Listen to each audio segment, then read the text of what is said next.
Hey guys, welcome back. All right, let's make some Halloween decorations or some spooky zombie kind of things. Right over here, I've got this. We're not gonna look at this face. Take this off, this creepy mask. It's a zombie version of me. Now, I made this one last year. This is 3D printed on my Creality CRM4 3D printer. Super quick print. I think this is maybe 10 hours or so.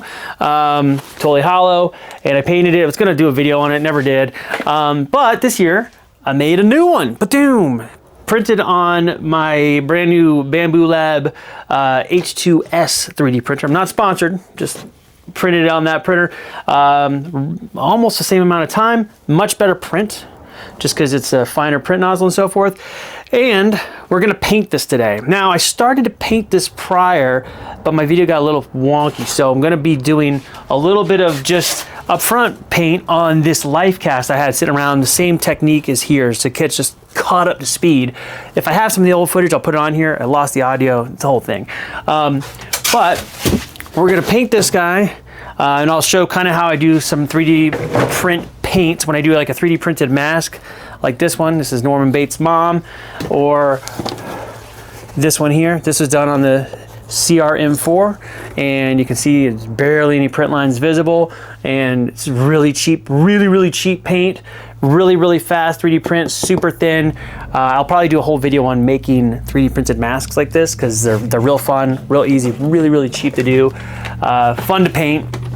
But this zombie head is done basically the same way. So let's get into painting this thing. Now, as you can see, there's already essentially a base coat and one wash coat on here that I started. And we'll do that over here in a second on this other one, and get us up to speed so we can continue on with this process here and get this done. And then in the next video, I'll make a cardboard body, just a quickie thing so this can stand in the yard, look creepy, and hopefully scare some little kids. All right, let's start painting. All right, we're back down here on the bench. I'm gonna be a little closer, so you're not gonna see my wonderful face on the camera as much. We're gonna paint this guy in a minute, but to get caught up to basically this color, we're gonna come over to this life cast, which I believe is from the movie Cocoon. Now, this is Tyrone Powell Jr. is the actor's name, and this was taken from a mold done from Canem Studios.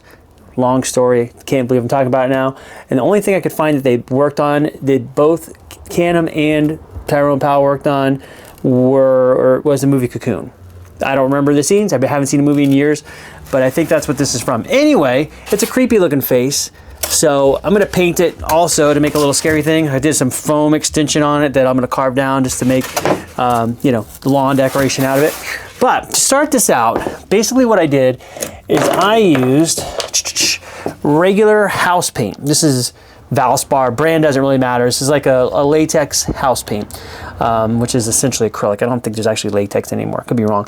And typically with these, see if I can even open this here. How strong am I? Not strong enough. Here we go. I usually have some kind of light color. Now we just have a bunch of these around. We're working on a house, and my wife got like 10 different colors that are off-white. So it's a light color. And what I do is I take a light color base coat of house paint because it's really opaque, dries pretty fast, and it's thick. So it's really good for filling in print lines, especially on prints like the ones I showed you before, like this one, where it's you really can't see any print lines on this anymore. And this is maybe like one layer of house paint dabbed on with a brush, which we'll go over in a minute. So take some house paint and put it in a cup, and I will mix in some paints like these. And for this blend that I did on the zombie, the base coat is blue. It's a little bit of blue and a little bit of green and a little dot of red just to kind of give it some color, and some really watered down brown just to kind of give it this gross kind of greenish blue color. And that's what I put down for the base. And we're gonna do the same thing on here so you can see how I did it. Now, I am just using the cheapest, oldest chip brushes here. Let's see. So I legitimately just grab like the worst ones. They don't matter. Old brushes are great because they are highly imperfect, which means that all the little imperfections make happy accidents. So I have some here. This is like the oldest one. Look at this. This is one of my old weathering brushes. It's really stiff and just terrible. I'm gonna get the other one a little bit softer. Okay. Bunch of hair on my desk from that mask. So we take the brush, get this mix. You can see it's very, very thick, and just lay it down. Just lay it on a whole coat. Doesn't matter. Don't have to be careful. And if you miss a spot for a zombie, it doesn't really matter. Even if you're doing human skin, it doesn't really matter. And when I go into doing some more masks in another video, I will go over the technique I use for that, because with the 3D print, especially on my older printers, I would dab the paint. This new one that I did on the Bambu, it came out really good, so it doesn't really need that much hiding of print lines because the print lines are so fine. I'm going to back up a little bit so you can see what I'm doing. Basically, I just try to get a coat. I cover the eyes and everything. I don't care. And this guy's creepy. He's got like his gross face. And you see how quick this goes. This initial layer is just a really, really quick process. So you don't have to be super careful. And with the other ones,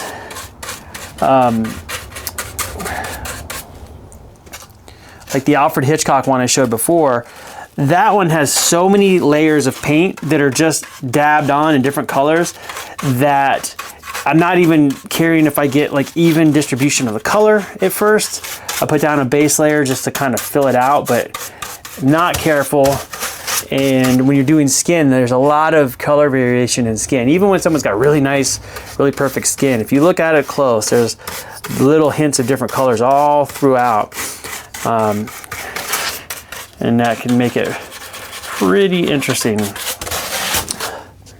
But anyway, yeah, this color is very, very unnatural and gross, but because I'm making zombies, it works great as a base coat. It looks kind of like dead flesh kind of color.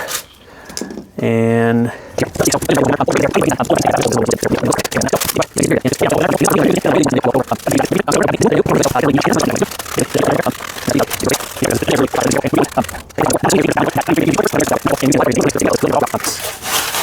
now, if you're doing a 3D print and you have print lines to deal with, doing a stipple, stippling it like this will help with that, because it kind of gives a little bit of a texture on its own, just a stipple, and that will help disguise the lines, because you're not only filling the texture, but you're adding another texture on top, which really helps. So if there's anything showing through, it'll really, really be kind of hidden. And also dabbing like this is really great way to get into the small little nooks and crannies a little better. Easy peasy. And this will dry in probably, 10-15 minutes. It'll be more than dry enough to go on to the next steps. That's one thing that's really great about the house paint. It really sets up fast. It also tends to stay on vertical surfaces pretty nice. It doesn't drip too much, which is great. A lot of coverage, low drips, easy to tint. And one of these things is only a couple bucks for a thing of this white house paint. And you can get it untinted. You just go to the paint department and just get the sample things and don't have them put any color in it. And then you can add the color if you want, or you can get custom colors done at the hardware store. And they'll do it for you there if you have something in mind. But I don't think it's really necessary for something like this. And once the base coat is down, we'll get into some more tricks. And when you're doing something more realistic, again, like the Alfred Hitchcock, let me go grab that guy here. I'm gonna take a look again with Alfred Hitchcock. There are some tricks to get the skin to kind of look more like skin, and I'll get into that more in another video, but I'll talk about it a little bit today too.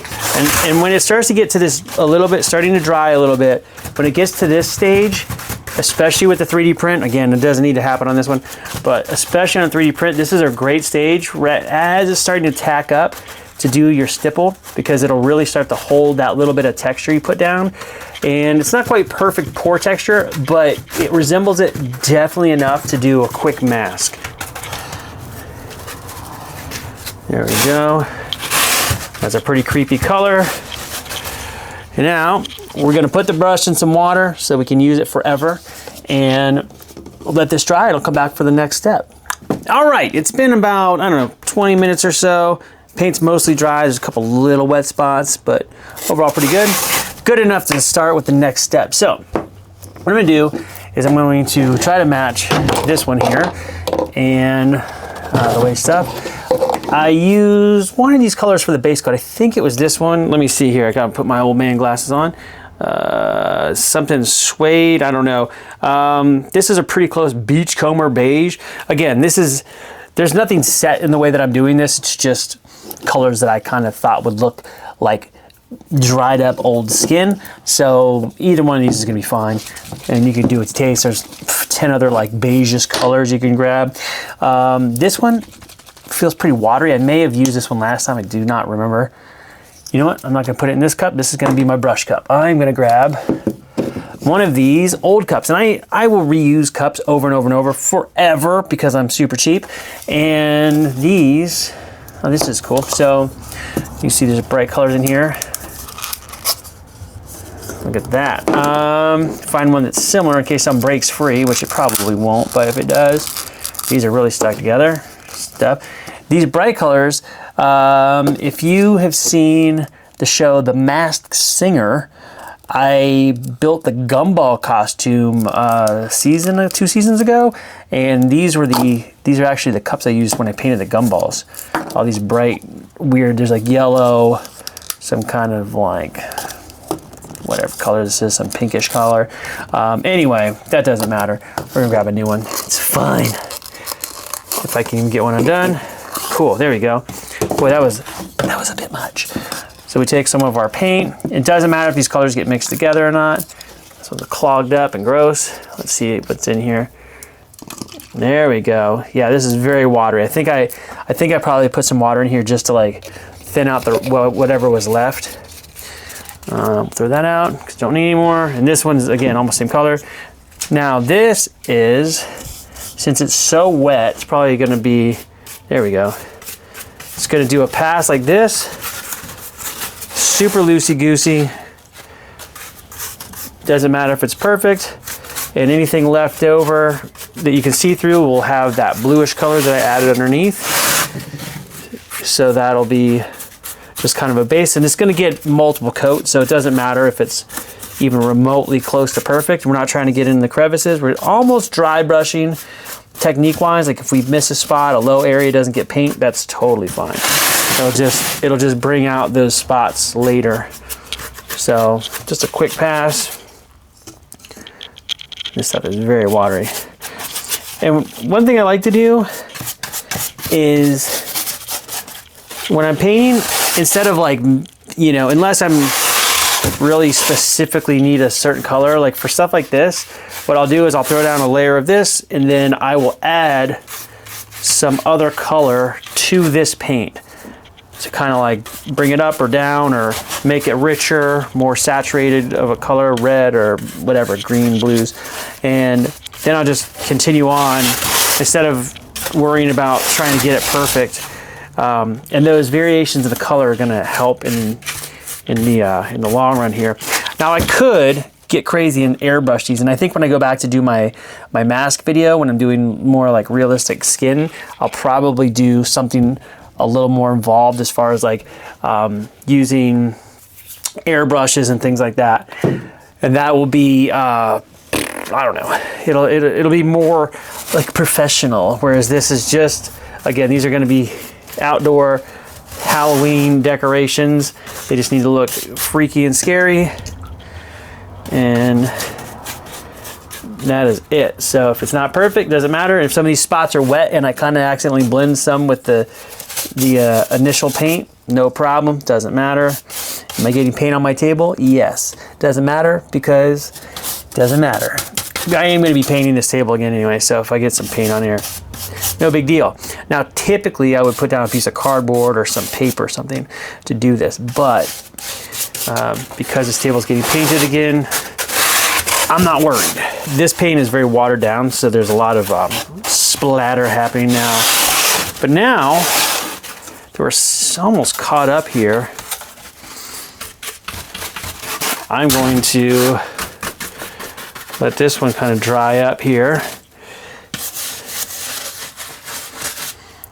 And get a little bit in those spots where there's some holes just in case. There we go.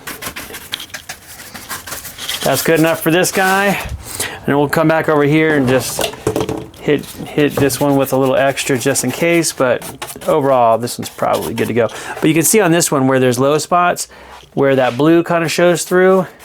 I'm not trying to get it into those cracks or anything. I'm just brushing across the wrinkles and so forth in a way that kind of brings them out. And this ear that's missing, that is part of the model. You can see it was on the other one that I showed earlier as well, if you rewind and look. So that's good enough for me for that. So we're gonna move on to some other colors here. And while I got this, I'm gonna take this pen, and I do have a spray bottle here. This is just water, and you can use this to like spritz a thing. Like if you get too much of a color, you can spray it on and wet it down. It's acrylic, so it'll come off pretty easy. I'm not worried about this, but I have this nearby. It's totally full. So I'm going to steal a little bit of the water out of this to keep my brushes damp.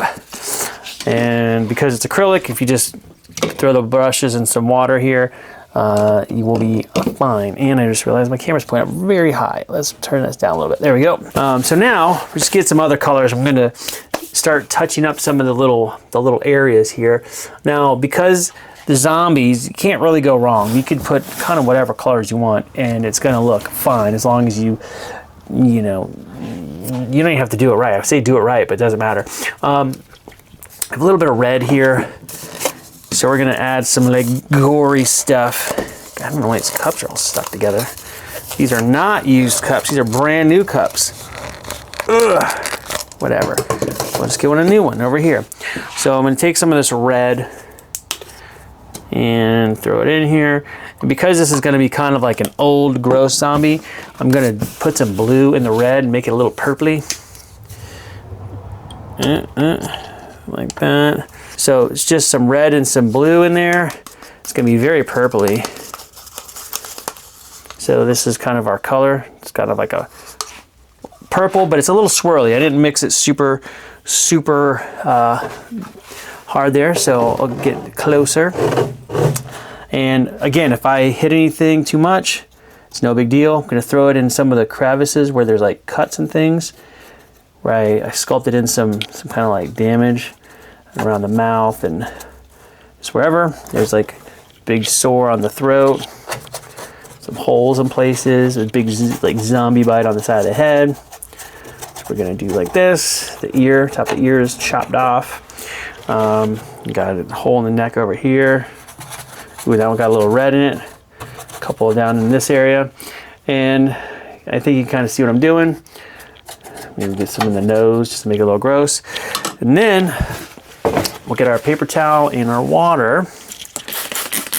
I'm just gonna do this. My friend Dave Ferreira is like, you're just Bob Rossing it. He's not like, it's kind of like when I do my weathering. So just kind of hit it real loose with this. And if some extra gets on there, it doesn't matter. We're not trying to save anything. We're not being precious. We're just trying to make this thing gross as can be. So whatever colors we got, awesome. And this kind of starts to darken up our details a little bit, make them look gross. I'm gonna throw a little bit around the eyes too, just to kind of darken them and make them look a little more sunken and into yucky. And I'm going to also water this one down a lot for the eyes. And if it drips, no big deal, it just makes it look grosser.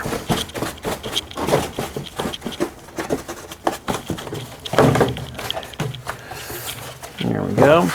And this guy, I'll let him dry just a little bit more, but we'll do the same treatment on him. So I'll keep these paints out. Where else do I want to hit up? Let's get under here. Just like some, in the crevices, we'll get some of this dark color. In the areas that are sort of caved in. Boy, my cup keeps falling over. Cooperate. Hit inside the ears and just wherever. And the thing is too, when the when the surface is wet, you'll get some pretty interesting reactions with the paint.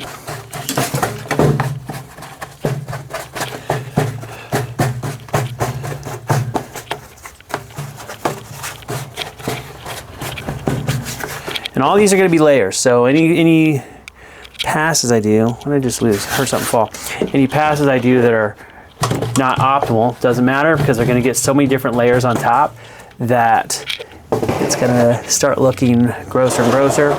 Let's hit this one. He's still a little wet from before, but you know what? You don't care.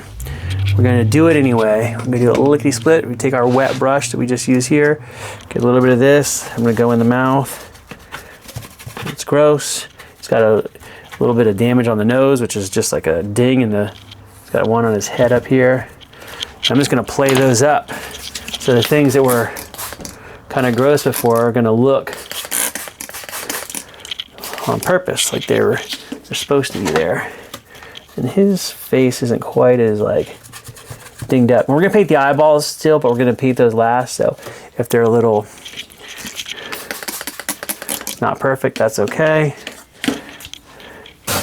And this zombie's kind of a little bit fresher looking, so we'll come back and we'll give him this dark pass, but we'll give him a little more red as well, just because he could be a little fresher, you know. There we go.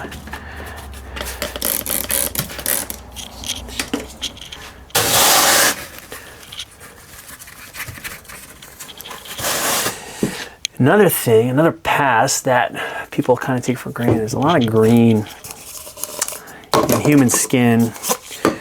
It's subtle, but when you don't have it, you notice it. Ooh, that was interesting. Look at that weird clear gook that just came out. These paints, they're really cheap. They're like less than $1 typically, but they do go bad. So I'm not even gonna clean this brush off. I'm putting this brush right into the green here. And give him some little passes. Now it's going to look colorful and weird. That's okay. Again, it's going to be under like 10 layers, so do this and a little bit of hit here. This is like I got a little bit too much of the light color fresh house paint is kind of still coming up on this one, so get a little bit here. Going to give a little bit of greens under the eyes. Again, this looks very bright and too much here, but you'll see when I get some layers on top of it, it's going to start looking grosser and weird.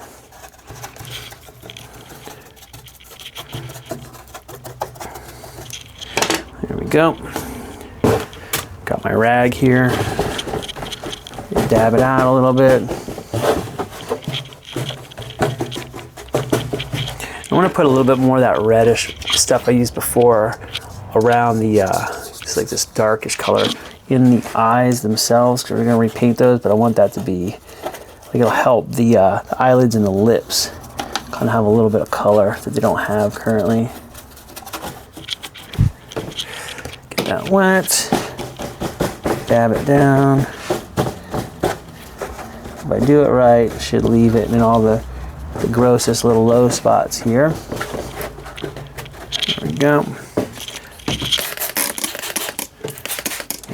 This spritzy action here, blend that stuff together.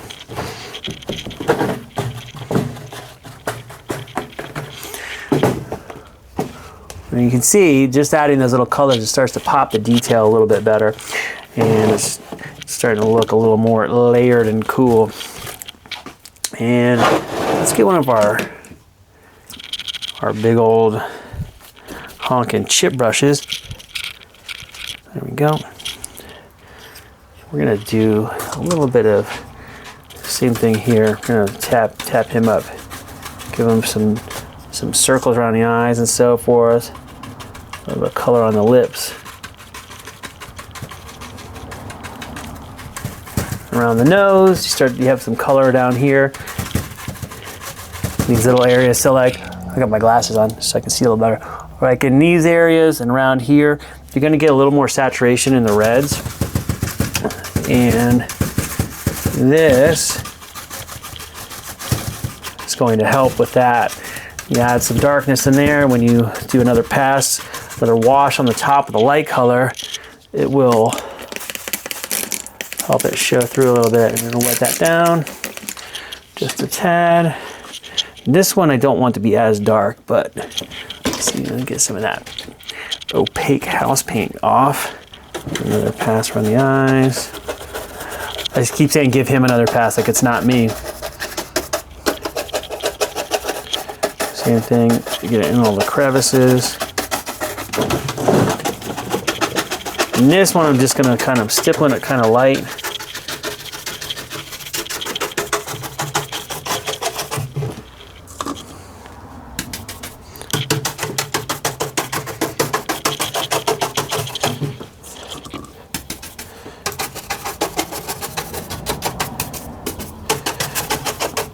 And this stipply kind of thing is actually kind of the trick I use when I do a little more realistic stuff too. I'll do this, and you can see it kind of gives it a little bit of a mottled look. And it's not perfect, and the colors, like I haven't blended out these reds and purples very much. I'm just using my table for a palette here. Wet it down, get the brush a little bit softer here. Kind of just blend these in.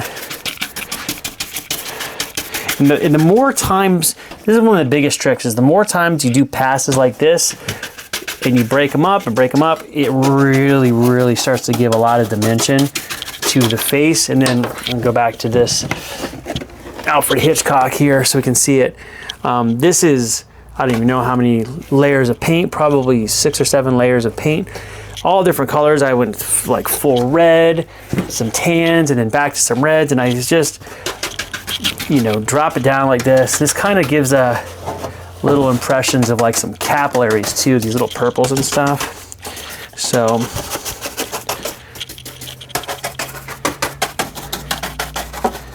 nice and creepy. Actually, it's kind of looking really cool. And then, so I'm about to go into another little trick here. Is that now I got this layer of kind of like darkish color. And if I was doing more of a realistic look like the Alfred Hitchcock, I would probably do this, not so much of a purple. I'd do a little purple pass, but I would probably do more of like a reddish pass. Kind of the same technique. And that would, I can get some of this stuff off here. And that would look a lot more like blood under the skin.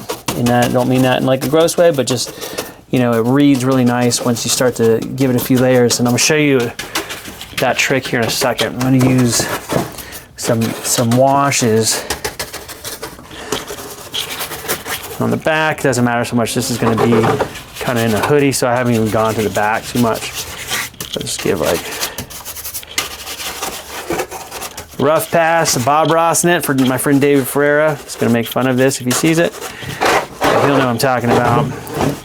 So you see how quick this is going. Like if this was like a makeup for, you know, film, TV kind of thing, getting prosthetic makeups, one of these, this type of work would take a few hours of back and forth, different layers and lots of airbrushing and all that. We are not doing that. We're gonna do this in, I don't know, however long this video is. It's not gonna be much longer. I might cut some of this to for sake of time, but it's not gonna be too long. Just keep this nice and quick. There we go.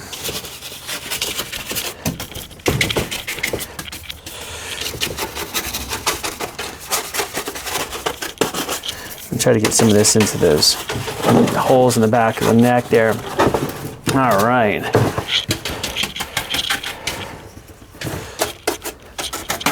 All right, it's looking pretty freaking gross. We'll set him aside here for a second, let him dry. We'll come back on this one and do the same thing. And now is some of this like light color paint that's still wet here. So if I pick some of that up and I kind of get it on here, it doesn't hurt a thing. It doesn't do anything but make my life better. I can't believe I'm using my desktop right now to mix this paint. And so as you see, I'm kind of like almost like dampen it out so it's not super opaque on my brush. And putting some spots down like that. And then if they're just too dark, I'll give it a little bit of water pass just to soften it, but I'm not trying to blend it out even. There's gonna be some areas with some purples and some areas where it's just like this greenish gross.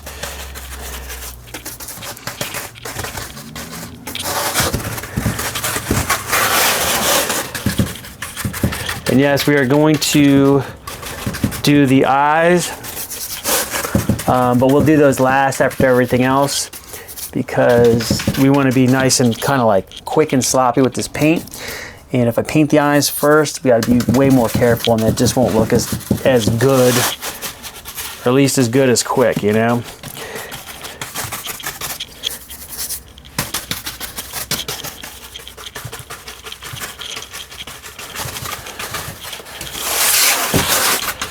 That's pretty good. Now, this is where we start to get into the fun stuff.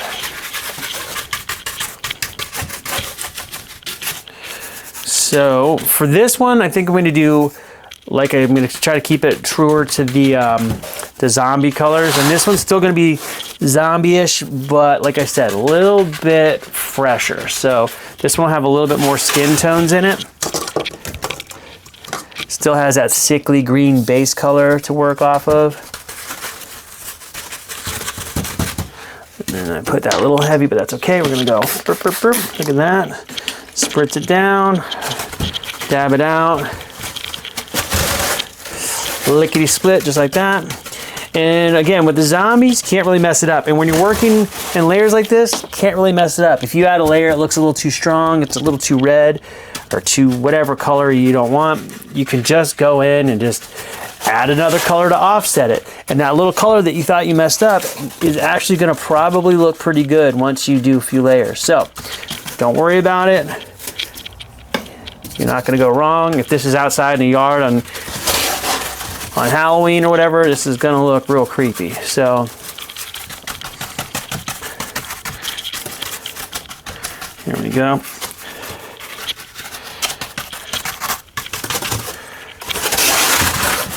That's pretty gross. Make sure I get some under here. All right, so now, put him close to the camera so you can see. It's got kind of that mottled look. Same with this one. He's looking pretty good.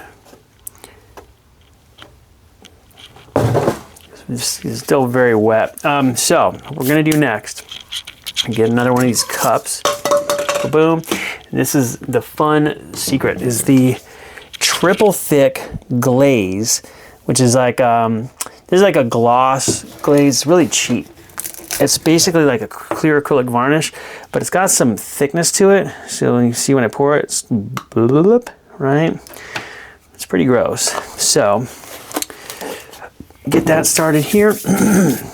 Now for this one, I'm going to use our little tan color here. So I'm going to do 2 batches. Actually, I'll do it on both of them, and then I can bring this one, I can bring this other one a little bit warmer, but I'll just use this on both. Whoop, look at that. There's another one. So you get a couple blobs of this in there. And I have my paint and my clear varnish, and I kind of just mix it together. And I don't do a real thorough mixing. I do a real quick mix so that it's not perfect. So it's it's got like a little inconsistency to the surface. So when you dab it on, you get these like kind of like translucent-ish look to it, which is really good. And again, I'm not going overboard all over the place. I'm putting it in some places. And one of the really cool things about this is that it gives a different surface reflective quality. So you'll have like some spots that are really dull and some spots that are really shiny. This is super important. You could paint something very, very plain, and then if you accent the areas that are like, should be wetter, like around the lips or the nostrils, when the light hits it, it's gonna read so much more realistic, even if the paint isn't like the greatest. So that's really a handy thing. Now I don't want this to be super shiny, so I'm not gonna go crazy, but I'm gonna dab some on here. This is another one of these really good tricks that if you're working with a 3D printer, like when I use my large printers with a 0.8mm nozzle, the layer lines are pretty, they're pretty apparent. They're good prints, but they're, you know, it's printed fast, big old nozzle. This tappy technique with all these little blotches, you do like a bunch of layers of this, the print lines will be basically hidden. And you know, you may have a few that show through, but you're barely gonna see them. Now this guy, just with these paints, I haven't even done that many layers on this one. He's already looking pretty cool. And I'm trying to hit the high spots where skin would be like kind of lifted, like areas where it'd be tighter, like cheekbones, around the top of the skull here. You're gonna have a little bit less kind of like blood flow in those areas. And on this model in particular, the print is very, very good, but at the very top, we have a little bit of islanding where the print lines are a little more visible, just because I didn't do like variable layer heights or anything on the print. Now I'm just hitting it light. Doesn't matter if I miss a spot, because guess what? I can come back and fix it, or I can just leave it and it'll just make it look more random and gross. This is pretty gross looking already. I mean, this one, after this pass, I could call it done if I don't want to get crazy.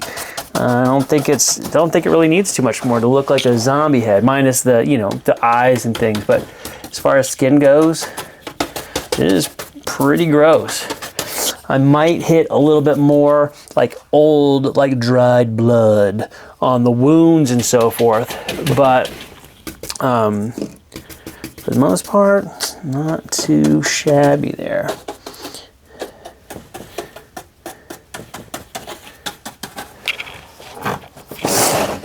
I mean, look at that. And I don't know if how it reads in camera, but I'll pick it up and see. You get a little bit on my hands. But you can see the little tinges of green showing through. It's looking pretty gnarly already. And this was, you saw how quick that went. It was pretty fast paint job. Now, again, this is for the skin and the overall kind of look, but we're gonna still go in and give the eyes a paint. And that triple thick glaze works great on eyeballs. So when you paint the eyes, you can paint in whatever color, and then you go a couple passes of that triple thick, and it's gonna look pretty cool. So let's see here. The back, I haven't done much of this on the back, so you can see I got a lot of greenish kind of stuff going on back here, which is fine. I'm gonna do this, and dip it on here and there. Thin this out just a little bit thick.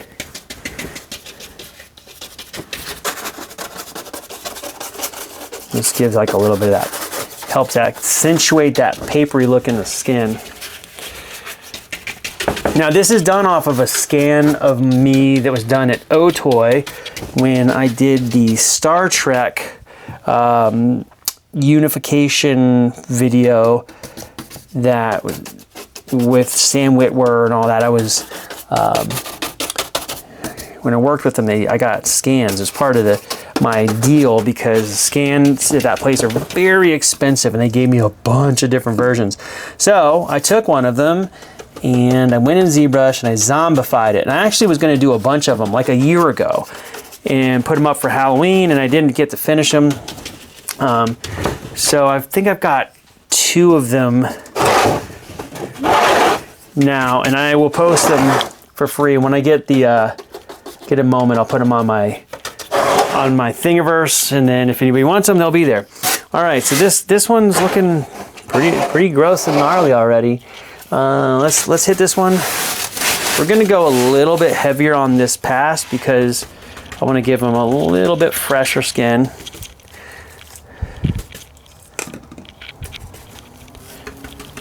Ooh, look at that! I got some hair in my brush. That is from those other things I was working on.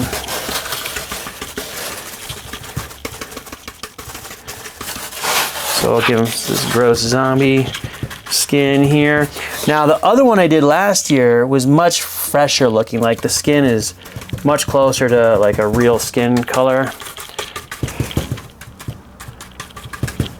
And this one's gonna be more in that direction, but we gotta work them up a little bit. I think I'm gonna call this one for right now as far as the overall skin. He might, like I said, it's probably gonna get another pass with like the gory stuff, but I think that the regular skin color is pretty good. So this one,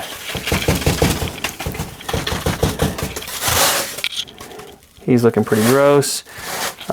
So for him, I'm gonna take our same blend that I did this. I'm not gonna do any more on him with this one. So I'm gonna add a little bit of red to this just to warm it up a little bit. And again, you can't really mess this up. So I put in a drop there, stir it in, kind of loosey-goosey. It's looking a little bit pinkish, which is okay. A little bit pink, but we'll use that maybe on the lips and so forth. Get our big old brush here and mix it kind of with the other stuff here.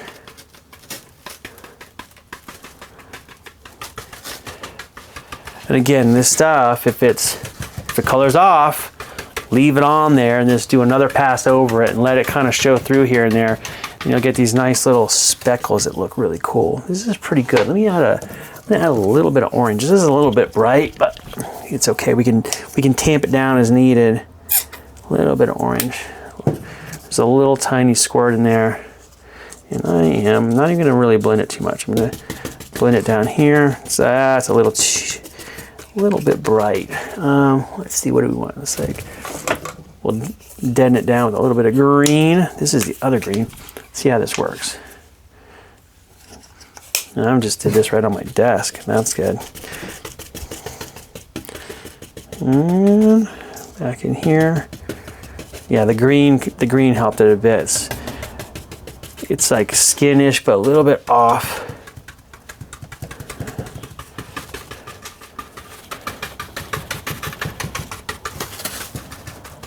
A little fresher, a little bit gross. And because I didn't mix it real thoroughly, you get kind of like hints of some of these mixed colors that are not fully integrated, which looks kind of fun.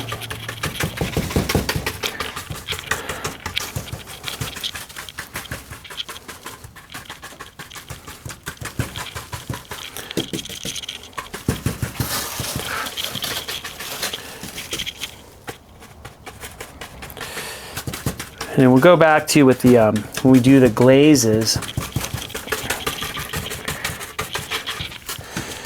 we'll do that triple thick, we'll add it to like the mucous membrane kind of areas. And this passes a little, so it's a little bit too orange, but it's okay. And you see I'm just dabbing it really, really randomly. Whatever I just did there actually looks closer.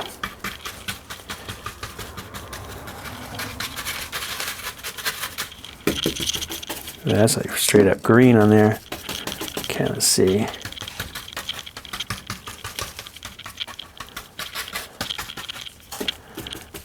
Cool.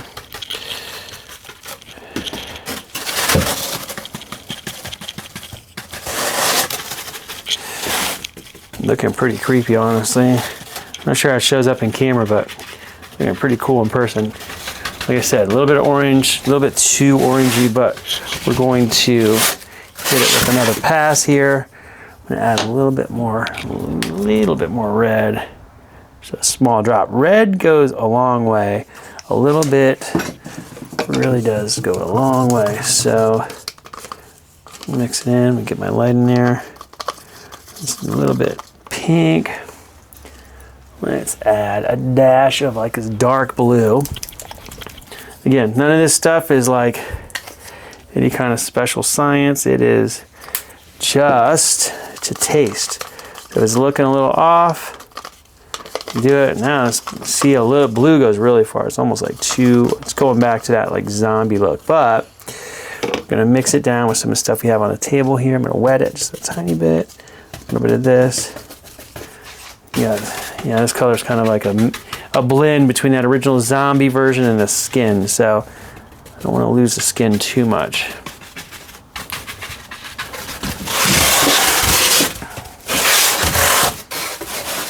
I'm actually going to add some more triple thick to this and thin it out a bunch.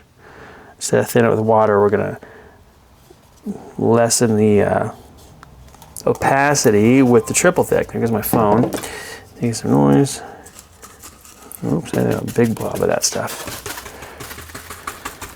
And in the triple thick, we're going to add I got this like beige color, which is a really good skin color, like on its own. What color is this? This is paint chunks.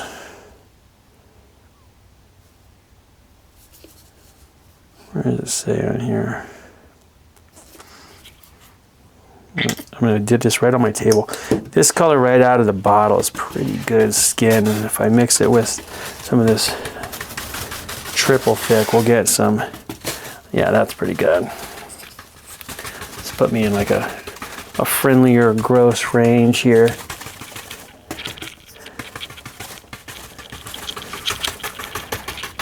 Again, I'm leaving the other colors visible underneath.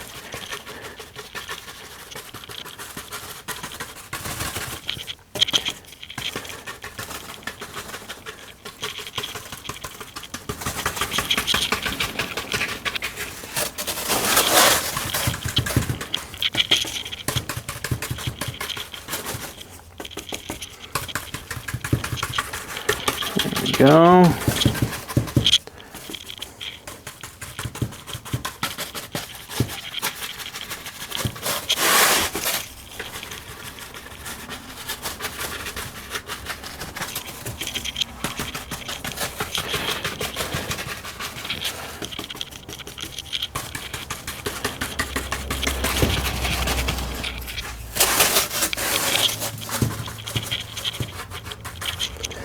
This is one where a tiny bit of red with this mixed in is gonna help with the lips just a little bit. Come on, one drop, there we go.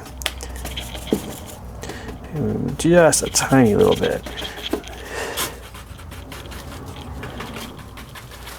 Again, I don't want it to be like red, like he's healthy and good. We want it to be slightly faded red. That actually looks pretty good. I'll do some of that around the eyes too. Get a little bit of water.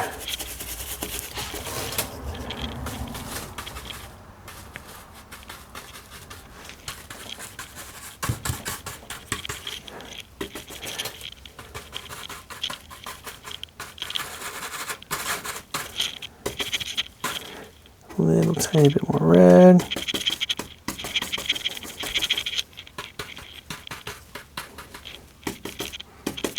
A little more red still. That's looking pretty good. Let me see. I'm going to use a little brush. I'm going to do a little tiny bit of that reddish wash on this one here, just on the lips. Just kind of help break it up just a little bit. Just a tiny bit. I don't want it to be too pink and pretty, but add a little tiny bit here. That way when he gets washed down a little bit with some of the other colors, there's a little more interest in some of these areas here around the eyes and so forth.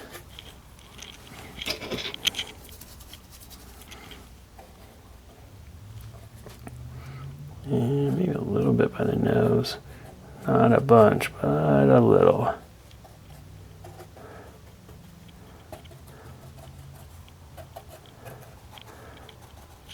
Yeah, this is not bad.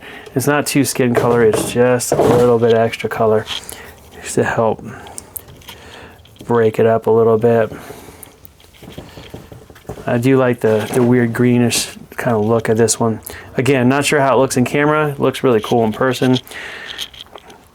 And this one, got a little more red. I'm getting it on this little bit finer brush here so I can do the lips, and I don't want to be too red, but they need to be a little bit more interesting than they are. I'm going to get inside too to kind of hint at some gums.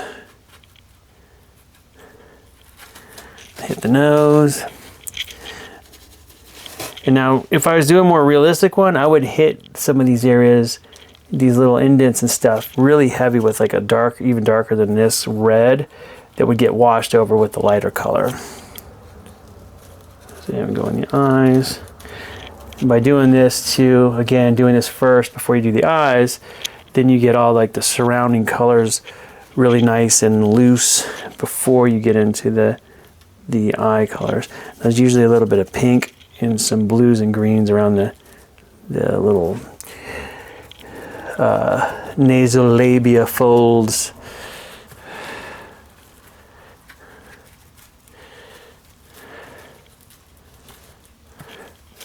Let's see. I got some more triple thick here mixed in.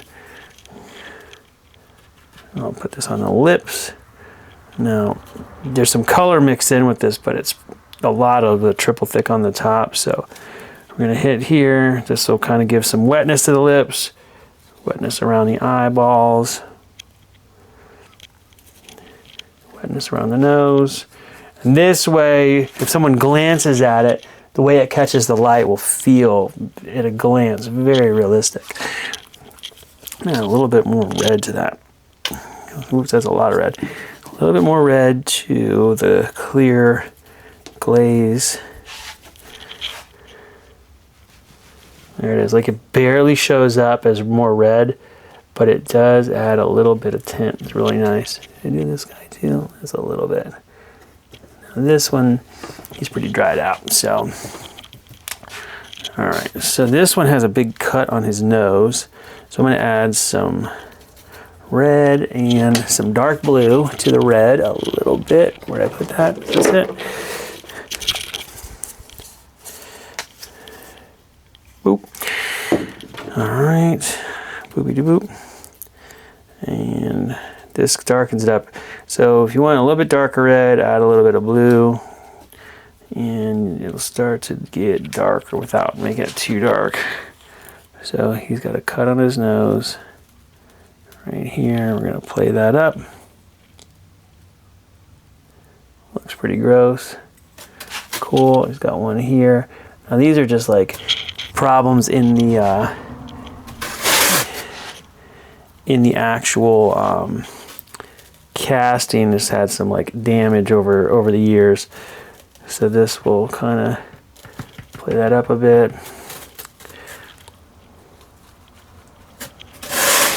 Put some in the mouth to make it just look just grosser. Blend out the lips a little bit. Looks pretty good.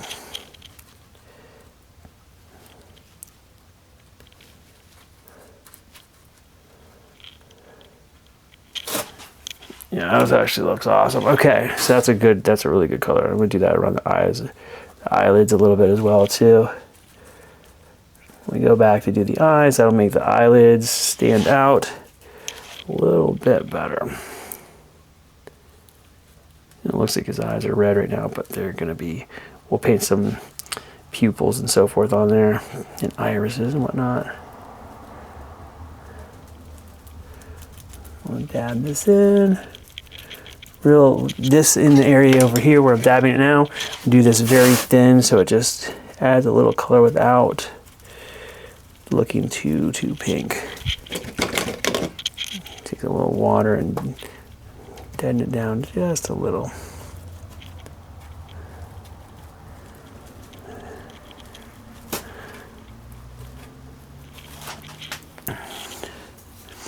Okay, we got some of this stuff. Got the red. Knock this back a little.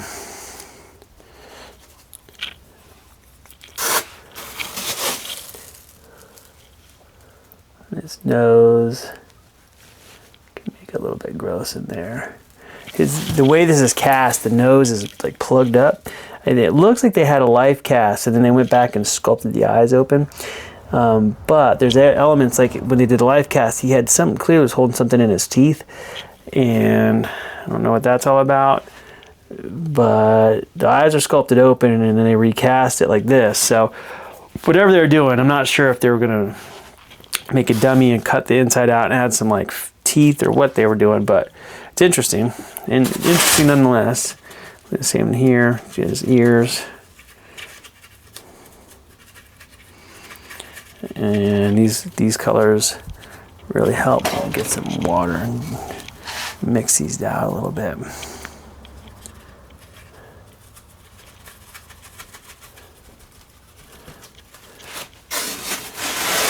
cool. Get down there. Looking cool.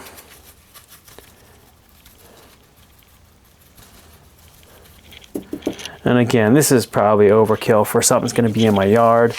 Trying to scare some kids, but it's fun to do. All right, dead and down. Dab it out a little.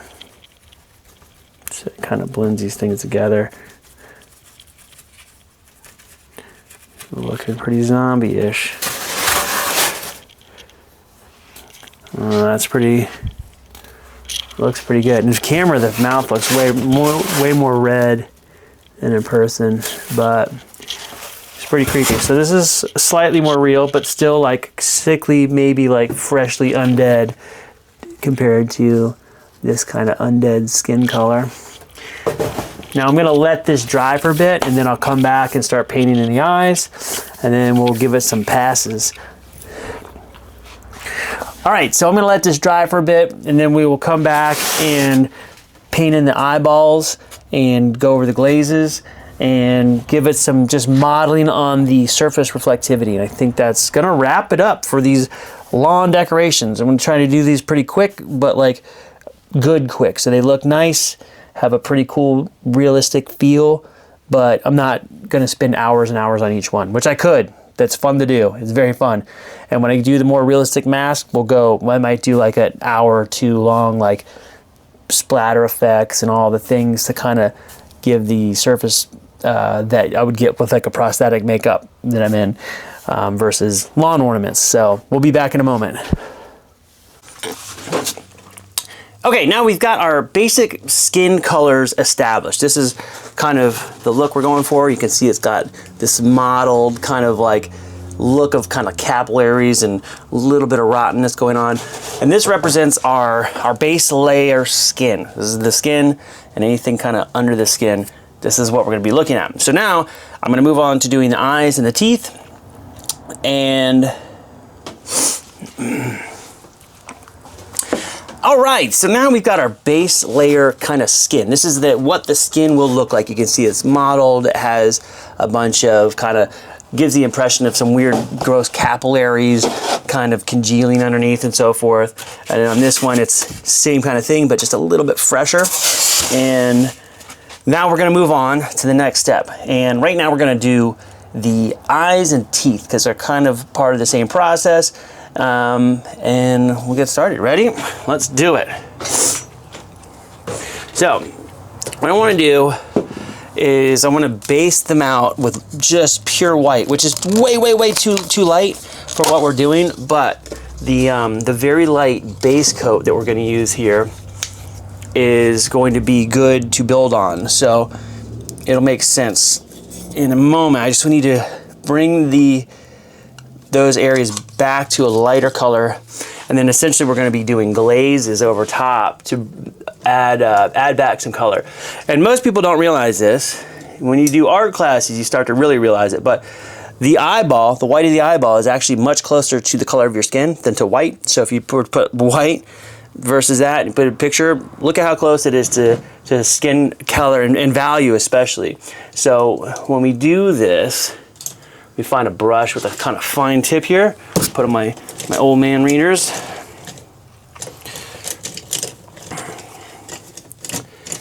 Let's see. Here we go. This one's good. So I'm using a brush. It's pretty fine, but it's also a little flat tip, so I can cover just a little more paint. Now, taking our paint here, boop boop boop, a little tiny bit, and I'm just gonna coat it. Now on the 3D printed version of me here, let me see if I can get this. On the 3D printed version of me, I have actually has the iris and the pupil in the 3D print because it was scanned with my eyes open, and it's crazy because the scan does not capture your lens on your eye. So it just captures everything underneath it. It looks very creepy and weird, but it's a really good indicator of where the actual pupil and iris are in your eyeball, which is pretty cool. And my alarm's going off. Let me go shut that down.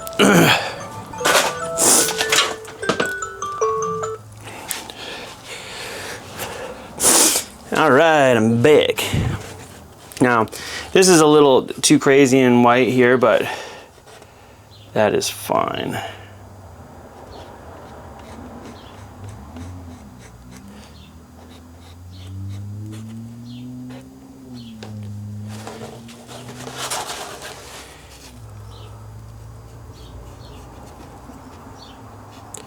All right, not exciting when I don't talk.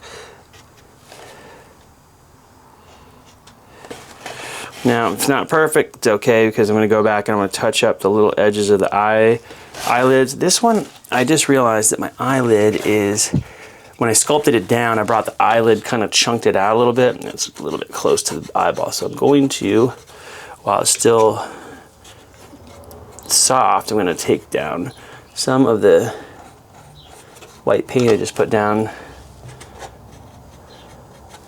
There's another thing that's good about doing this. And because I already did a base coat, if I lift the paint and it's a little vague in an area, I can leave it a little vague and it'll be hard to tell. So a little bit of white.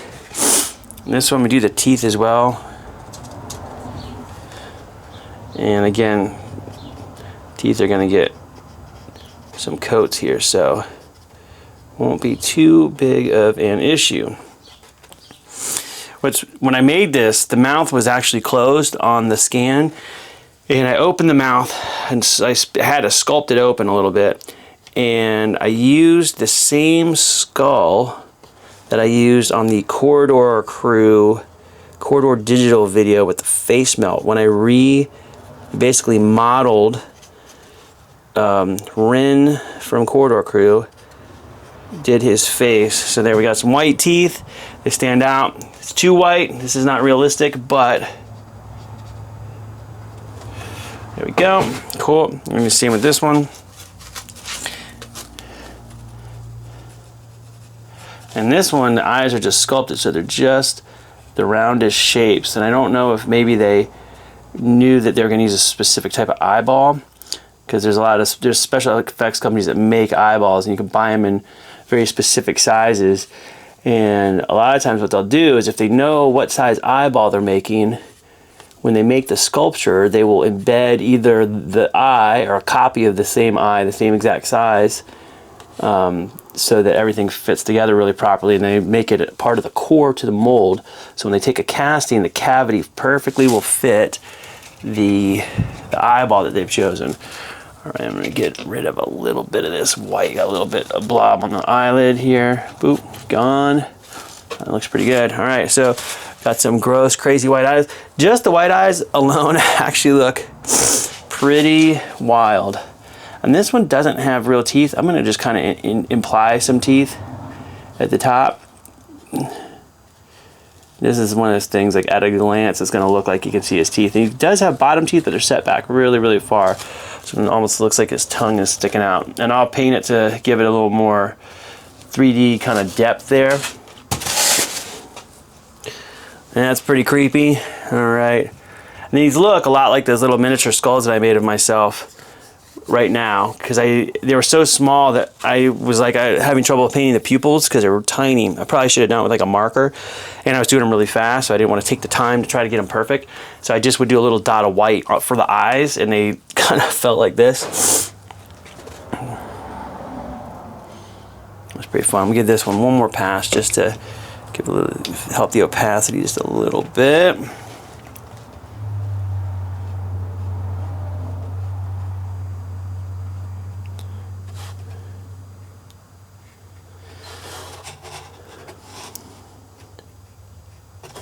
And it's a little bit wetter too. And this brush is okay for this, but it's not the optimal brush. But in theory, I should change my brush to a really, really fine point brush to get these little spots. But again, lawn decoration, quick paint. That's what I'm going for with this. So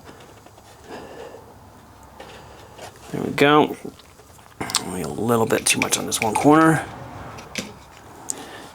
Like wet, it's starting to drift out. There we go. All right, that's the thing with acrylics is really nice, is while they're wet, you can just hit them with a little water and lift them back up, and I like that a lot. So makes them forgiving. And again, these things are, it's hard to go wrong here because when you're doing zombies, and then all my makeup artist friends tell me zombies are the easiest because you really can't really go wrong very much. I'm gonna give them a little more prominent tooth here. That's creepy. So we're gonna let this dry for a minute, and then we're gonna come back and paint in some pupils, and then we're gonna get on some glazes for the eye colors here, which will be cool. Make them reflective and give them a gross tint to make them yellow and yucky, or whatever color we want. Okay, these are dry enough to work here. They might not be perfect, but they're gonna do the trick. So we're gonna move on to the next step, which is we're gonna paint our little eyeballs. So let me find a brush that I could paint a decent circle with. Oh, there's a little fine tip guy here. This one's pretty fine. Oh, this one's really fine. It's so funny, like I was painting recently and all my brushes were spread out because I had done a bunch of projects and every toolbox had different paint brushes. I've been trying to gather them all back up and get them in one spot again. And there's certain brushes that I'm used to having around that are just not nearby all the time. I have some blue and then some just random gray. I'm gonna put these together. They're gonna have blue eyes. That's too much, but it's fine. And a little bit of gray. And you could always do this on a palette. It makes it a little easier to mix on a palette than a cup, but I got cups here. So a little bit of gray, a little bit of blue. I used like 5 times more paint than I'm gonna need, probably more than that. And just get like a lightish blue color. And then we proceed to kind of start in the middle where I want the focus to be from the eyes, and then I work my way out a little bit to create my irises. Now the white that I used, I forgot to mention this before, this is a flat white, it's matte. So there's not glossy, and that will be fine in a little bit. It'll make sense, but what I like about the matte colors is that they grab paint really easily. So if you're painting, the paint doesn't slide around along the glossy surface. It actually just really goes down almost like you're painting on paper or canvas or something. And I like that a lot. And then if we want to add gloss, we'll do it later, which is kind of like if you're doing auto paints. If you ever see, modern auto paints, it's a base layer which goes down your color, and it's typically not very shiny. And then put down your base layer, and then you put your clear coat. And your clear coat, especially with auto paints, it chemically bonds to the base coat, and then it looks really, really shiny. But the actual base coat, not shiny. And because it's not shiny, it's got a very, very subtle porous surface that really, really hangs on to the next layer, which is good. All right, this is kind of good. He gives a little bit surprised look. Probably go a little bit lower here. That looks creepy, right? Oh my gosh. Pretty creepy. I'm just gonna use the exact same color for this one because I have it, and it's a good base. So it gives that same kind of like zombie vibe, and I can actually see my pupils a little bit in this, so I'm gonna just try to stay true to where they are. The other one I kind of had to make it up, and because it's a zombie, the colors are a little bit creepy here. I'm trying to paint so you guys can see, but the angle is very funky from my hand. There's one eye, the other eye. Now, another thing too is I've been putting these down between paint layers, which I think is, pretty typical way to handle it. But you can always use a hairdryer, give it a quick pass if you're in a hurry, and these acrylics, these little cheap ones, dry really fast. The house paints I use at the beginning dry really fast. The one that's going to take the longest is probably the triple thick. I think it's just such a thickened paint that it just doesn't let doesn't air out, doesn't dry. I don't know what they put in it, but it's, there we go, some crow size. Pretty cool. All right, it's got the gray. Now I'm gonna go a little bit more blue and maybe a little tiny bit of green. We got green in a cup over here. We're just gonna grab some of this from yesterday. Boop, a little tiny bit of green and some blue and some gray. That'll bring us kind of into an area that I'm happy with. And again, I'm not mixing these I'm not doing like a thorough mix, so I'm not making a new color necessarily. I'm kind of swirling it, and those swirls will be helpful in the long run. And then I'm just dotting a little bit of this in here. Doesn't need to be perfect because typically the irises are pretty random. Sometimes there's little flecks of other colors in there, It could be like blue and green and a little bit of brown or whatever. Even people with brown eyes might have like some hazel or some even like some little flecks of gray blue in the middle. So just so that it feels kind of realistic. There we go. That works for that one. And then we'll do the same for this guy. And in a weird way, it's almost easier to paint without the pupil in the middle because you can just kind of hit it willy-nilly. But we're not trying to preserve the pupil because we're going to paint that last. So, and typically speaking, the iris is usually slightly darker toward the outside. And if you do that, it gives a little bit of depth to the eyes because, especially on this one where I'm painting like on the surface of the sphere, it doesn't feel quite as realistic as the depth you get in real eyes, where these are actually, the pupils and the irises are actually set back from the lens. So to do this, it's going to work fine, and at a glance it's going to look pretty dang creepy, but there we go. I think that looks pretty good. Surprised. We got some eyes on our little dudes here. Now we want to start doing some washes, and what I'm going to do is use some high gloss clear acrylic. This is the cheap stuff. This is $8 for one of these. You can get the Liquitex, like this type, which is, this is higher quality, but this is very close, almost equal. Maybe it's equal, I don't know. It's hard to tell. I know that this stuff will last a long time. So if you're painting something serious, professional, I know this stuff will last literally decades. This stuff, I started using maybe 5 or 6 years ago, and it looks the same to me, but I don't know because I haven't used it long term. I have used this stuff since, I don't know, 2002 or something, and I have paintings I did back then that look exactly like I did when I painted them. So I know that this is I have stuff, like I said, 23, 24 years old, covered with this that looks perfect still. So this stuff, I don't know, probably fine. For stuff like this, the cheap stuff is great. I'm gonna squeeze a little bit of this into a cup. Burp. And this is the high gloss. And if you see me do my 3PO videos, sometimes I tint them with food coloring. That actually works really well for this. I don't know if I have any nearby, but it's not necessarily my go-to way, but it is a way that works for what I'm about to do. And I'm gonna do a blob. I'm painting kind of thick. I got like a chunky brush that'll hold a lot of this stuff. And this one's actually slightly thicker than normal. This one bottle, for some reason, it's not as thick as a triple thick, but typically it's a little more higher viscosity, or sorry, lower viscosity, and it flows a little bit better. But this one is, for some reason, it's just a little thick. Like you see, it just hangs on the brush in a certain way. But we're gonna give the teeth a hit of this gloss here. And while we do that, if we get some on the lips a little bit, and like where there's cuts and little sores and things, will not hurt anything. It's just gonna add a little bit to the look. So we're gonna wet down the mouth basically. So anywhere, again, if there's gonna be blood or anything nearby a spot, we're just gonna wet it down, and it can be gross and thick. The insides of the nose. Even though this is a dried up old zombie, we're gonna give him a little bit of, he's gotta have a little fluid so he can run, you know? And now, like when the light catches, it already starts to feel gross or so. Any of these spots here, boop, boop. This is kind of a sore in the neck. And this stuff we're gonna, I'm gonna let dry again, so for a step.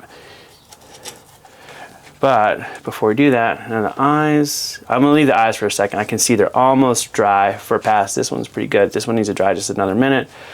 This little thing on the chin is pretty gross. And the thing is, we can always dry this back up too. So if I add some of this, and then we hit back with some dry, we get those layered, like maybe there's a little bit of like grossness still oozing out. Feels yucky. Yeah, I'll leave the eyes. I'm gonna go in the ears just a little bit. And there's a step coming up here too that will knock back any of this that's too much will get knocked back. So it doesn't matter. I'm gonna go kind of thick here with this. There we go. And we will set this aside to dry for a little bit. And we'll come back and we're gonna do the same thing on the eyes, but I just don't think these eyes are quite dry enough. So I'm gonna hit this mouth, same thing. Triple thick, shine it up. All that white that we painted initially just a few minutes ago is already dry. It's already just the shininess. I don't know if you guys can see it in camera. In person, it makes the mouth look so much more realistic just right away. When you have like shininess on the lips, and this nose is kind of sucks, but it's fine. I don't know, it's plugged. I'm gonna have to, because of the shadows, you can get away without having nostrils, but you know, typically speaking, this guy is like, his head's starting to get a little coagulated inside the skin. So we'll add some stuff here. On this one, any places where there was like problems with the actual casting, where the surface of the foam is lifted up, I'm gonna make it shiny. So it just like reads like something's open and gross. Maybe there's some kind of weird rashy infection. I'm gonna play it up basically. So this one, it's one on the nose here. And it's this one up here. And give him a little bit around his eyes. This one, eyes are almost there. I can see the last little bit. There's another good thing too with working with matte paints. If you're gonna paint them, if you're gonna control the surface reflectiveness, which is really important in props. Like I think it's a very, very underrated thing, is controlling different levels of reflectiveness on different surfaces. Really, really, really helps. That's why I don't like when people put like a clear coat over their weathering. I think it just kills one of the most important aspects. Like if you had a really shiny object and then you weather it, the weathering doesn't reflect light the same way the shiny part does, and it really, really looks realistic. But when someone clear coats the whole thing to lock in that weathering or whatever, it just unifies that reflective surface and it looks bad, in my opinion. I've seen very, very professional prop makers that do that, and man, it really bothers me. There's no need to do it. If you're using a good paint, especially if you're using like an oil-based paint for your weathering, no need to seal it. There's no need to seal it. It will stay on. And people are, oh, it might come off or what. It's not gonna come off. It's gonna be fine. Like if you put acrylics on like an auto finish, maybe it could come off if you really, really, really wash it, but it's not going to. It'll be on there. I've had stuff for years, and getting that stuff off is hard to do. There's no need to seal it. Don't do that. It looks dumb. And if you're a professional and you're watching this, you think, oh, I do that all the time. Don't do it. It looks dumb. I'm telling you why. Because when you hold it in light catches it, and the dirty reflection, or reflective, all the dirty spots, don't do that. Golly. All right, back to it. Sorry, guys. A little bit of a pet peeve of mine, as you can tell. All right, this one's probably dry enough here. So it's gonna get one clear coat. And this is basically just to seal in what we've done. There's a little bit of color on my brush, which is okay.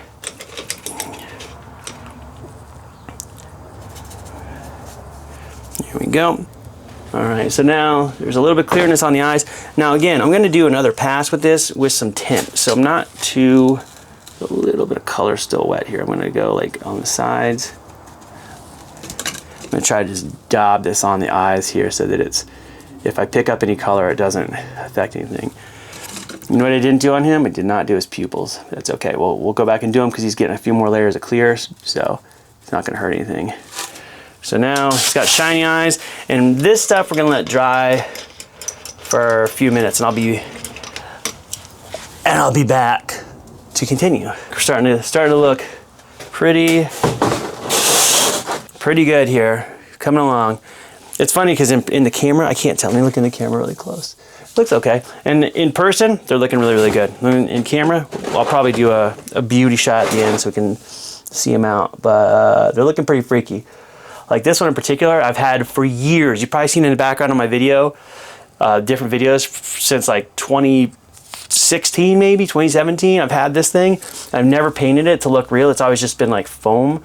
And now to have like some eyes painted on it is very unsettling. God, it looks pretty cool. All right, this stuff is dried for a little bit. It looks shiny, but it's dried to the touch, which is good.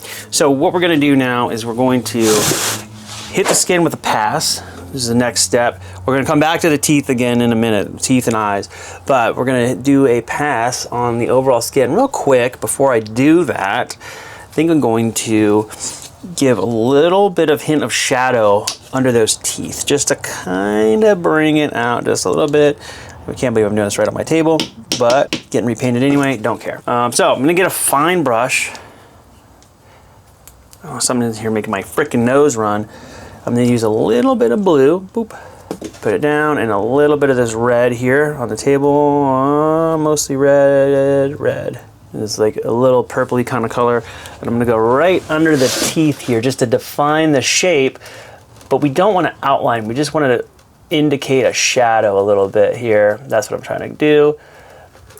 Another thing too is if you're painting teeth, you never really wanna paint individual teeth. You wanna indicate the shape, and then when you're looking at someone's mouth, you're typically not going to see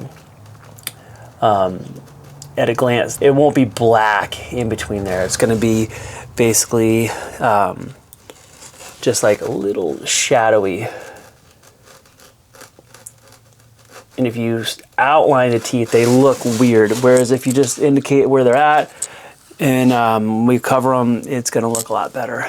I made some of this red purple, and actually really quick while I'm in here. Should I do this now? I might save it for the next step. I'm gonna save it for the next step. We'll come back to that.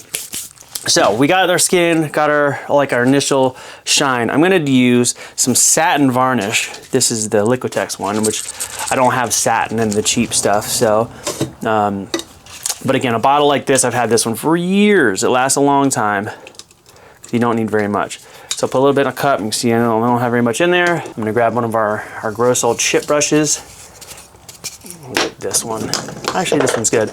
And again, with the old ones, they start to get like funky and they're stiff, and they just, they put down the stuff a little bit differently. So I get some on the chip brush. I'm just gonna dot it on if some dribbles or splatters, doesn't matter.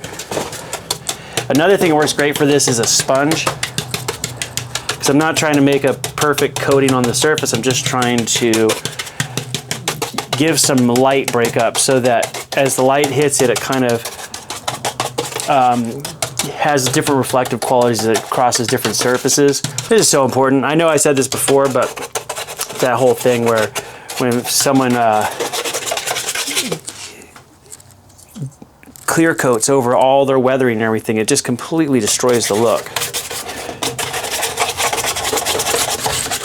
Now, if we were doing makeup, to do this step, you would do like a sealer. There's a stuff called Final Seal. There's a couple other products. They're basically the same thing. What it is it's like a spritz-on layer that will protect the makeup you've already put down. So if you have makeup that's sensitive to solvents like alcohol and so forth, and you want to do another pass, you put down a layer of Final Seal, and it basically keeps your next layer of makeup from lifting the previous layers.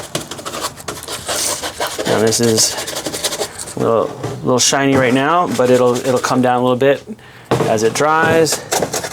And this just kind of gives it a more realistic skin texture when it's done.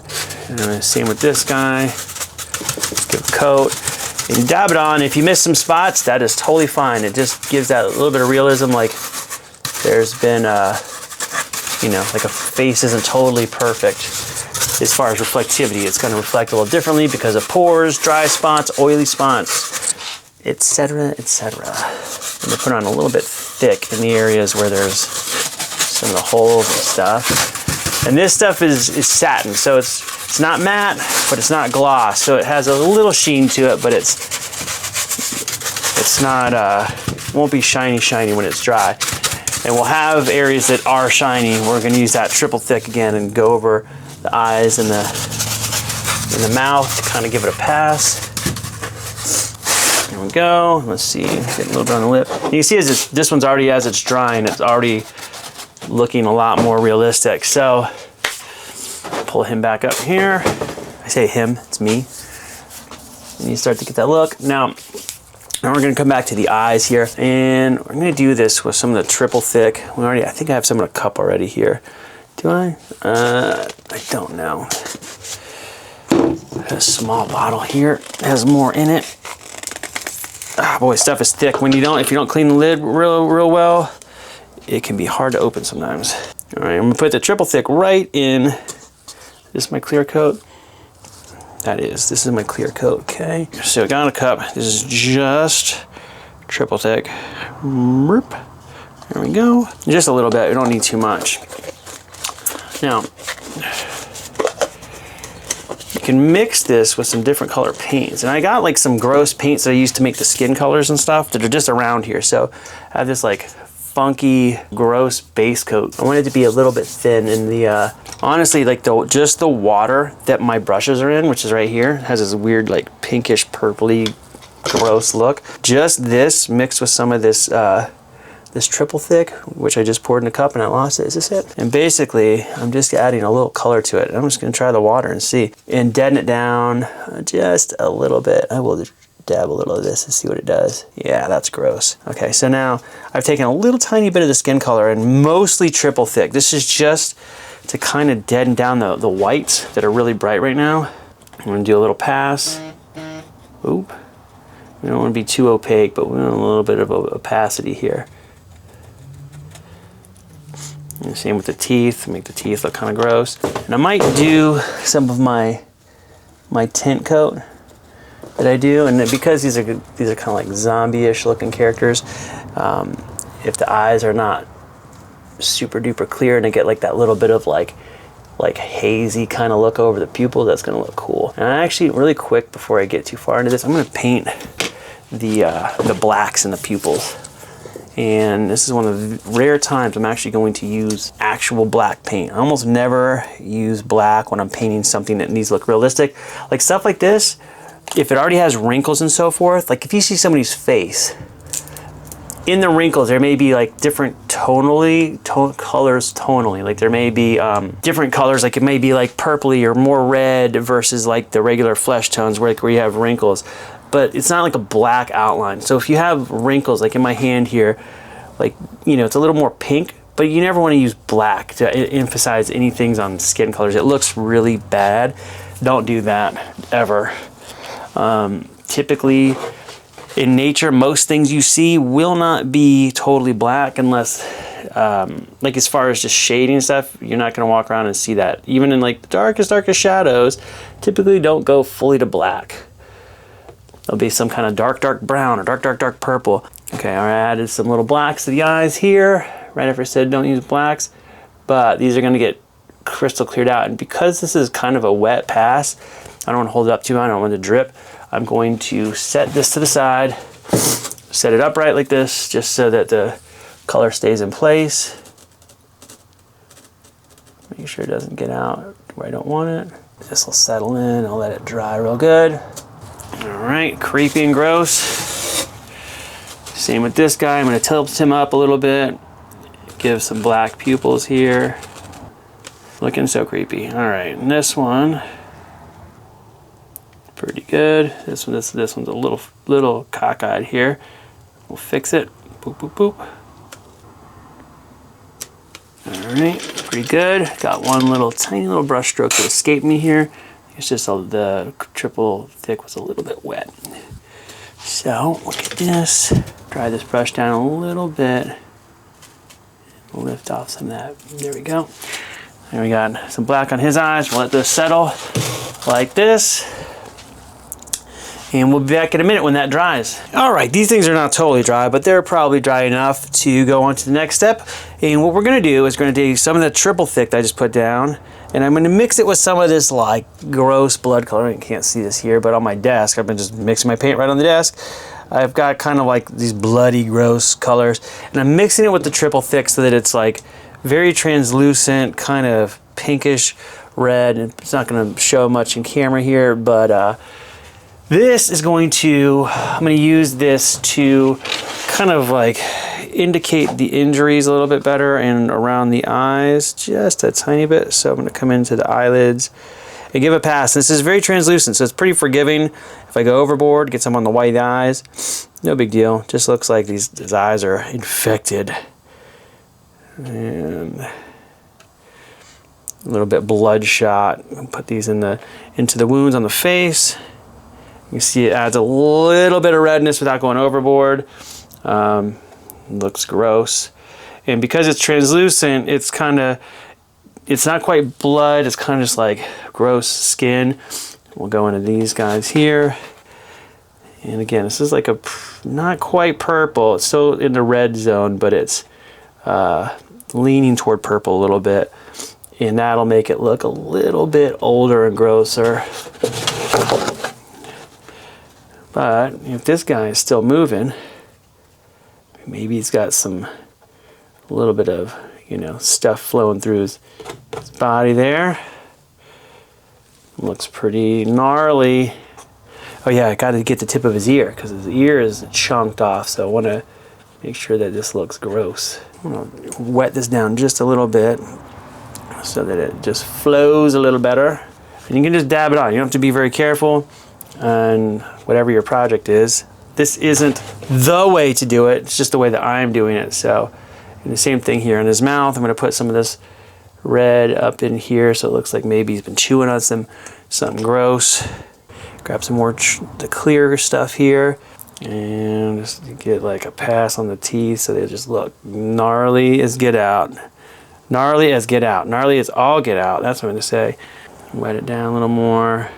And when you do passes like this, it kind of, you can emphasize like deeper areas and so forth. And because it's so light and such just like a topical kind of light pass, it really helps to sell it because you're not going overboard, you're not painting as an opaque kind of bloody mess. It's just like an indication that there's some kind of trauma going on to the skin maybe, or maybe there's something on the skin. It doesn't really matter.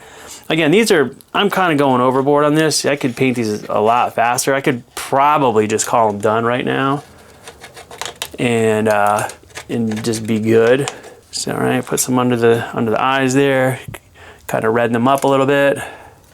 And I'm watering this stuff down a bunch so it's just kind of around. And then another thing too is as this dries, it kind of sometimes will look a little bit thinner than it is. So that's a good thing. A little bit more clear. With this, I'm just gonna go a little bit around the nose. Just make it look a little leaky. And in the ears a little bit. Get some of those pinks that show up around people's ears, in the crevices. Bring them to life a little, you know. And again, because this is so thin, it's not going to look like blood or something. It's just going to look like just a little bit of life to the surface. Even though this is a deadish look, a little bit of pink will help. So there we go. Get a paper towel and I'm going to dab it in some areas just to lift it off the high points. We don't really want it too much on there. There we go. All right, so now we're going in here. There's another little wound area. This is supposed to be bone showing through, so maybe I'm going to hint this up that it's a little bit brighter. I just hit one. It got really red for some reason. Let me add a little bit more blue back to my red here. Get this purple so I don't have too much of that like brightness there. I'm gonna wet it down. Wet it down more. There we go. And where'd my paper towel go? There we go. Dab away some of the excess so it's not too much. That's pretty close there. Now, you know what? I'm gonna do a little tiny bit of a wash around the eyeballs here, around the around the ridge of the nose. Really, really, really thinned out. A lot of triple thick, and I'm gonna go just pump up this little kind of like inset around the nose to kind of make it feel.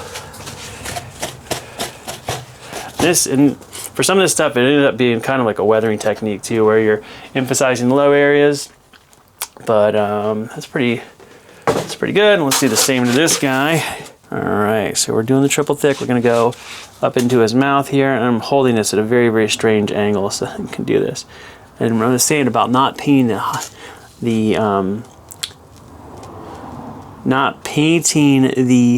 gaps between the teeth. I'm going to indicate them, so they're indicated by shadow as opposed to painted on as an outline, if that makes sense. So I'm indicating the shape of the teeth. I'm not indicating the gaps between the teeth.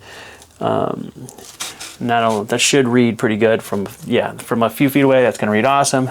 His eyes look pretty good on this one. I'm actually pretty impressed. So I'm going to go just a little more pink in the eyes, a little bit darker, just around the eyelids, just to kind of help bring them up a little tiny bit. This is like just a little bit more reddish, pinkish purple. Real light. Just around the water line there, which is kind of like the inside, like if you were, let me give him a little bit of red on the eyes too.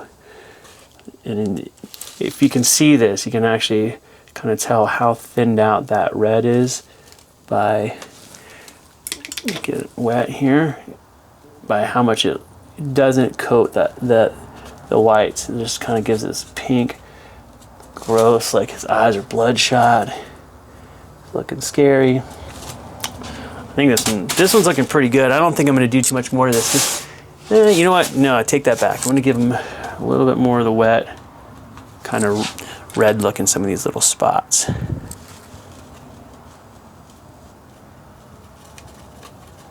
This one over here, I'm going to give it a pass, but I'm going to dab it off so it just kind of looks like maybe there's some weird little infection going on. There we go. Working into those spots.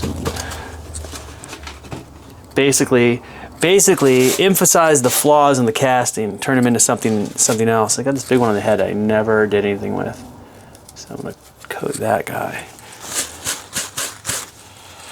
There we go. Yeah, if instead of trying to hide it, play it up, make it look like it's on purpose.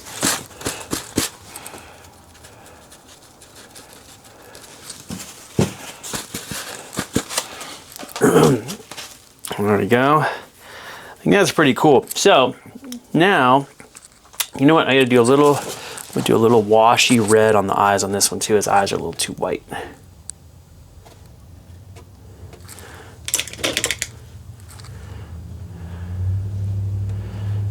Go. Just pinking up his eyes a little, make him look a little grosser. That's actually pretty awesome right there.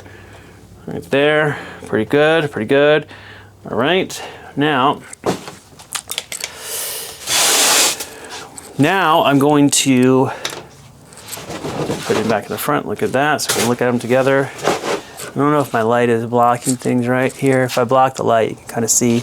Again, these are gonna be just hanging out outside my house. We're gonna make some cardboard mannequins for them. I'll do that in the next video. And throw some clothes on them and they'll be outside. Let's give them a little bit of hint of eyebrows. And we don't wanna go full on brows. They don't really need that. I'm gonna grab this base color paint that I made the other day for the skin. And I'm going to, I'm just gonna grab an old cup here. I'll need this old black in here. And let me see, grab a brush so I can scoop some out. I want something that is broad enough that I put down some paint, but flat enough that I have a little bit of edge detail, but not too big. I think I had one here the other day. Which one is the one I used for the eyes? This is not the way, this is a way. So I had a little bit of black in this cup. I'm going to grab some of this gross like skin color that I made before. And this has a little bit of that base color paint in it. So it's got a little bit of white in it, which is gonna lift it a tiny bit. And I'm gonna put a little bit of black in here to darken it down. Boop. And it doesn't take much black to make it dark. So, I mean, this is like, it's already slightly too dark. I'm going to throw some brown. This is very, very watered down brown. I don't want this paint to be thick. So brown, very, very, very watery brown, a little bit of black. You know what? I am going to, there's like a super dark brown, hard to see here. Let me see. All right, so I'm going to take this really fine brush actually. This is going to be, I'm going to try to, I'm taking the brush and I'm filling it with paint, but I'm taking off most of the paint on the edge of the cup as much as possible.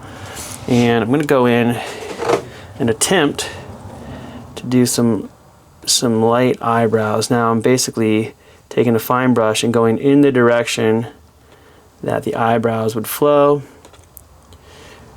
because I could glue hair to this guy, but I don't really need to do that.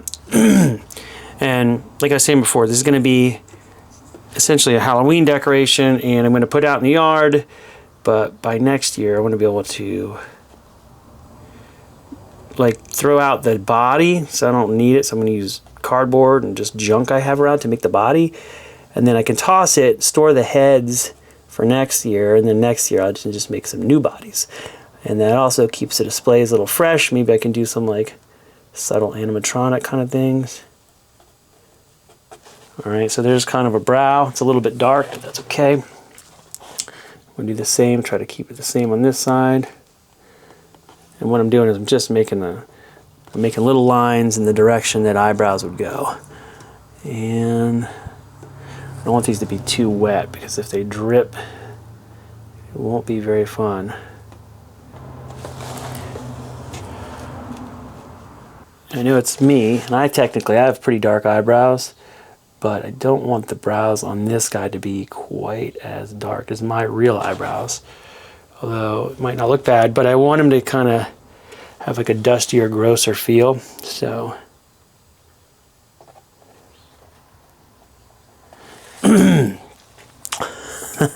that's funny. Get a couple little wizard brows over here. So I'll do a pass with the dark, and then I'm going to go back with the skin color and just kind of like fake some highlights. I'm going to give him a little tiny bit of lashes too. This is going to be very, very thinned out, just a little bit. Now this is getting really fiddly. It's one of these things, like if you do it right, it'll look cool. If you do it wrong, it'll look really dumb and mess up the thing. So I'm just going to indicate like a little darkness around there, like he's got some lashes that are just to help break up this shape a little tiny bit.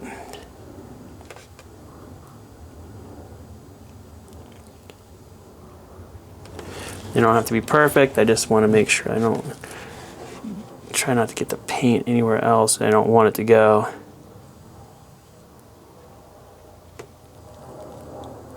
Here's a jet flying over. Alright, now flip it this way. Get a little pass on here. I'm almost just stippling on some dots to indicate the eyelashes. I don't even want to go too far with it.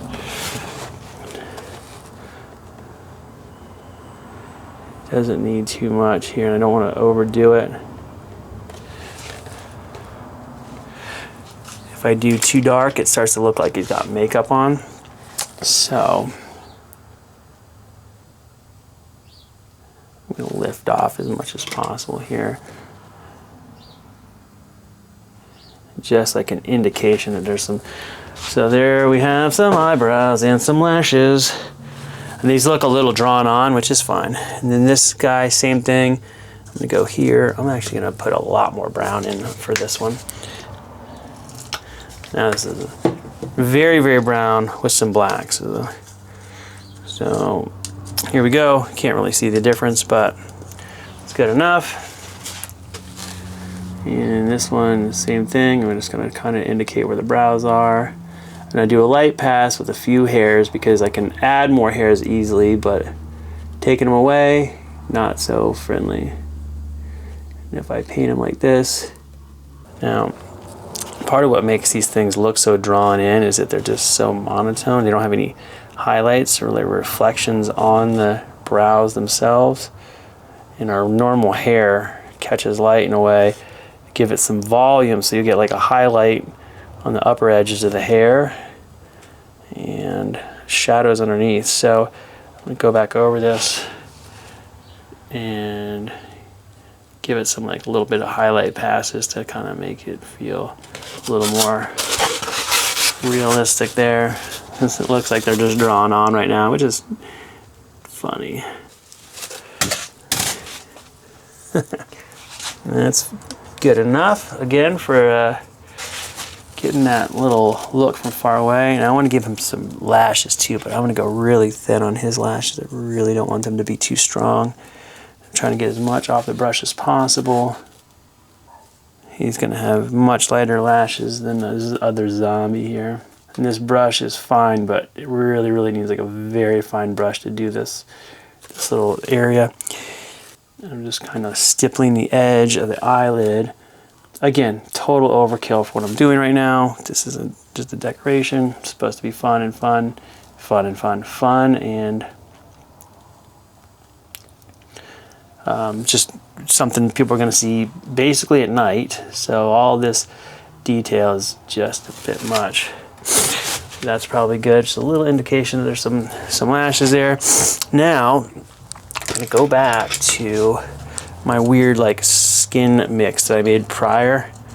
It's kind of light. I'm going to do a couple little rando lashes like in the mix here that are just to kind of break up that surface.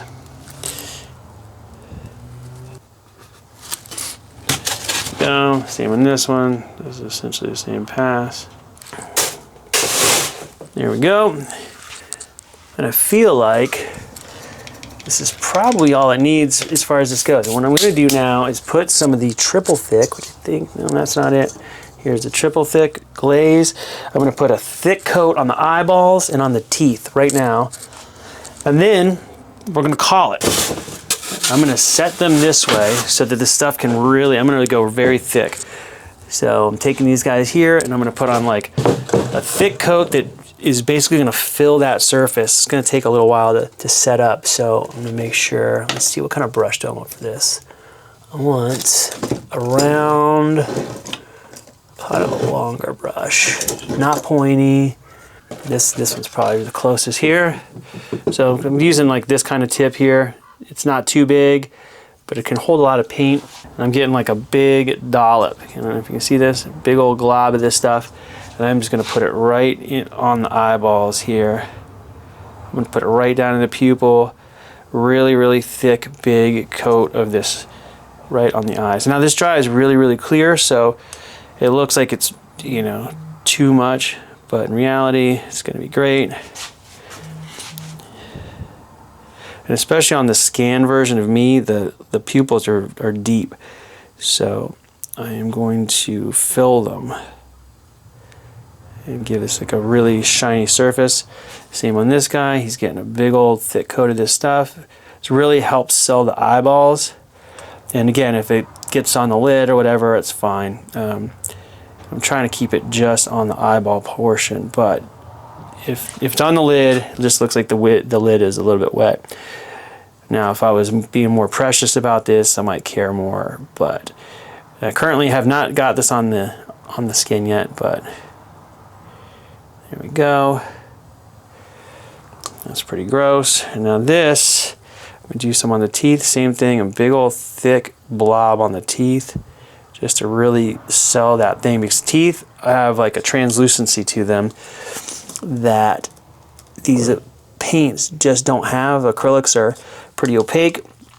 So if you do a big thick coat of this over the teeth, that really kind of gives that feel that they are teeth. They look more like enamel than painted acrylic. Same with this. The tongue is going to be here.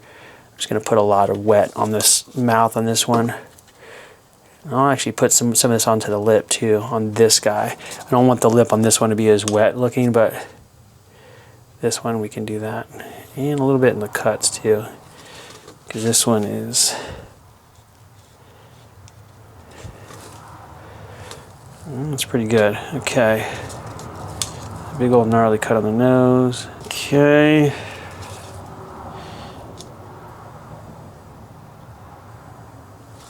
And this stuff self-levels too, so if you really dab it onto the eyeballs, it'll like find its level and settle down. It looks pretty great. I'll throw some of this extra into these like gross cut areas, make them just catch the light again. I'm all about that, catching the light. Put some in the nose. If you catch it at an angle, those little things are what really helps sell it. But cool. All right, so so we're gonna let that dry. Let me pull this camera over here so you can see what I've done. You can see it's pulled up in the eyes, Looking pretty gnarly. And as that dries, it'll get shiny, and then it'll be sweet. All right, so there they are. There's the look. Let me turn this light off here so we get a more dramatic effect. There we go. This will give a little more of the look we're going for. Same with this one.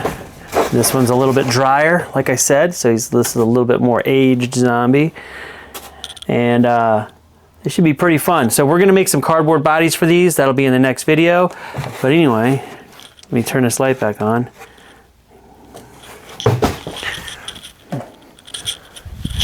Here we go. This is a look at a very quickie zombie paint job. Now, again, intended for 3D printed parts, but you can see on the life cast, same techniques work. Lickety split, pretty fun and quick, and you could do it even faster than this if you wanted to. I just went a little overboard on some of it, but good times. All right, let's go make some bodies. See you in the next video, guys. Bye.